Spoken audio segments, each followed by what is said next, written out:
ESMA ప్రయోగించినా సరే మరే చర్యలు చేపట్టినా సరే తగ్గేదే లేదంటున్నారు అంగన్వాడీలు. తమ డిమాండ్లను పరిష్కరించే వరకు ఆందోళనలను ఉధృతం చేస్తా ఉంటున్నారు. ఏపీలో అంగన్వాడీల సమ్మె 37వ రోజుకు చేరింది. ఇవాటి నుండి నిరవధిక దీక్షలు చేపట్టారు అంగన్వాడీలు. విజయవాడ ధర్నా చౌక్ లో దీక్షకు దిగారు. సీఎం జగన్ ఇచ్చిన హామీలు నెరవేర్చాలని డిమాండ్ చేస్తున్నారు. 1 కోటి సంతకాల సేకరణ చేపట్టారు.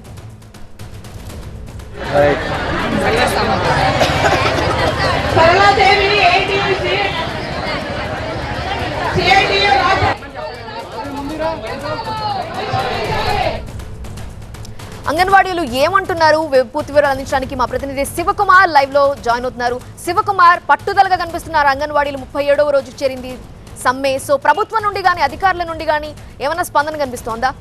ఎవరైనా రియాక్ట్ అవుతున్నారా? గత 37 రోజులుగా అంగన్వాడీలు తమ న్యాయమైన సమస్యలు పరిష్కరించాలని ఆందోళన చేస్తూ ఉన్నారు. ప్రభుత్వం పలు దఫాలుగా వీళ్ళని చర్చలకు పిలిచింది.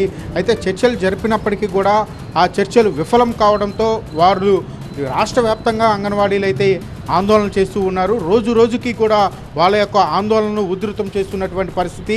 నిన్నటి వరకు కూడా 1 కోటి సంతకాల సేకరణ అనే కార్యక్రమం చేపట్టారు.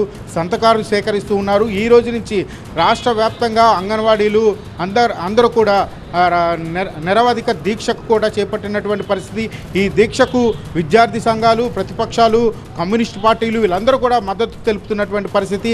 రాష్ట్ర ప్రభుత్వం వాళ్ళ యొక్క సమస్యలు పరిష్కరించే వరకు కూడా ఇదే విధంగా పోరాడుతూ ఉంటారు. వారికి మేము మద్దతు తెలియజేస్తామంటూ కూడా వామపక్ష పార్టీలు, ప్రతిపక్ష పార్టీలు అయితే మద్దతు తెలుపుతున్నటువంటి పరిస్థితి.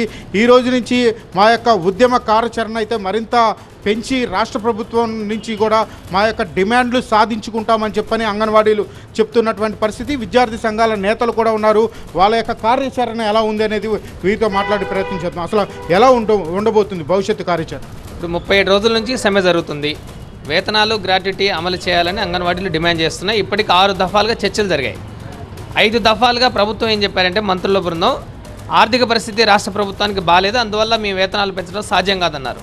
కానీ 6వ దఫా చర్చలు జరిగిన తర్వాత మాకు ఆర్థికంగా బడ్జెట్ ఉంది, నిధులు ఉన్నాయి, కానీ మీ పాలసీ మ్యాటర్గా 5 ఏళ్లకోసారి మాత్రమే వేతనాలు పెంచుతాం, కానీ ఇప్పుడు పెంచడం సాధ్యం కాదని ప్రభుత్వం చెప్తుంది. ఇది ప్రభుత్వం అంగన్వాడీల పక్కదారి పట్టించేందుకు ఈ మాటలు చెప్తుంది. చాలా దుర్మార్గమైన వైఖరి ఈ ప్రభుత్వం. వేతనాలు పెంచాలి అంటే ప్రభుత్వ పాలసీల గురించి మాట్లాడుతుంది. ఇప్పుడు 1,04,000 మంది అంగన్వాడీలు సమ్మె చేస్తూ ఉన్నారు ఈ రాష్ట్రంలో. వాళ్ళ మీద ఆధారపడిన వాళ్ళు 30 లక్షల మంది ఉన్నారు. కానీ ప్రభుత్వం 4 ఏళ్ల క్రితం ఉన్న ధరలు ఎంత, ఆదాయం ఎంత? ప్రస్తుతం మీరు విధుల్లోకి చేరండి, 3 నెలల తర్వాత శాలరీలు పెంచుతామని చెప్పని ప్రభుత్వం చెప్తున్నా అంగన్వాడీలు ఆందోళన చేస్తూ ఉన్నారు. అసలు ఏ విధంగా ఉండబోతుంది? ఎప్పటి వరకు ఈ సమ్మె కొనసాగే అవకాశం? ఇప్పుడు మొన్న 12వ తారీఖు జరిగిన చర్చలో అంగన్వాడీ సంఘాలు చాలా స్పష్టంగా చెప్పాయి, మీరు జూలైలో వేతనాలు పెంచుతామని చెప్పారు. ఎంత పెంచుతారో మాకు చెప్పండి, ఇప్పుడే చెప్పండి, మేము సమ్మె విరమిస్తామని స్పష్టంగా ప్రభుత్వానికి చెప్తే, మేము ఎంత పెంచుతామో ఇప్పుడు హామీ ఇవ్వలేము, కానీ పెంచుతాం, అది జూలైలో పెంచుతామన్నారు. జూలై నాటికి మీ ప్రభుత్వం వస్తుందా రాదో ఎవరికి తెలియదు. కానీ ప్రభుత్వం అల్టిమేట్ ఇచ్చి ఎస్మా చట్టం ప్రకారం జీవోలు ఇచ్చి మీరు విధుల్లో చేరకపోతే మిమ్మల్ని తొలగిస్తామని భయభ్రాంతులకి, బెదిరింపులకు దిగడం అనేది చాలా దుర్మార్గమైన వైఖరి.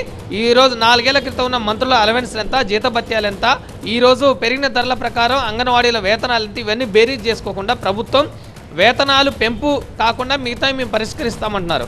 ప్రభుత్వం కనుక ఈ సమ్మెను అడ్డుకుంటే మీ యొక్క ప్లానింగ్ ఏ విధంగా ఉండబోతుంది? ఇప్పుడు నిరవధిక నిరాహార దీక్షలు ఈ రోజు నుంచి ప్రారంభమయ్యాయి. ఇది నిరవధికంగా కొనసాగుతుంది. ప్రభుత్వం అరెస్టు చేసిన ఈ ఉద్యమాన్ని ఆగేది లేదు. అవసరమైతే తాడేపల్లి చలో సీఎం క్యాంప్ కార్యాలయం తప్పనిసరిగా నిర్వహించి తీరుతాం. 1,04,000 మంది అంగన్వాడీలు ఈరోజు సమ్మెలో ఉన్నారు, స్పష్టంగా సమ్మె చేస్తూ ఉన్నారు. ప్రభుత్వం ఈ సమ్మెను విచ్ఛిన్నం చేయడానికి ఇప్పటికే రకరకాల తాళాలు బద్దలు కొట్టింది. సచివాలయ ఉద్యోగులు, వాలంటీర్ల సహకారంతో ప్రభుత్వం విఫలమైంది.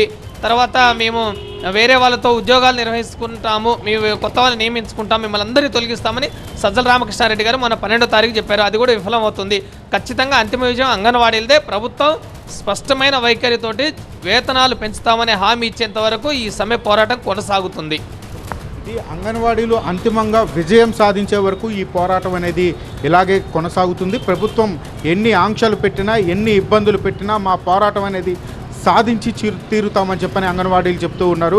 మరోవైపు పోలీసులతో మా యొక్క సమ్మెను అడ్డుకునే ప్రయత్నం చేస్తే చలో సీఎం ముట్టడికి కూడా, సీఎం హౌస్ ముట్టడికి కూడా మేము పిలుపునిస్తామని చెప్పని నేతలు చెప్తున్నటువంటి పరిస్థితి కూడా కనపడుతుంది.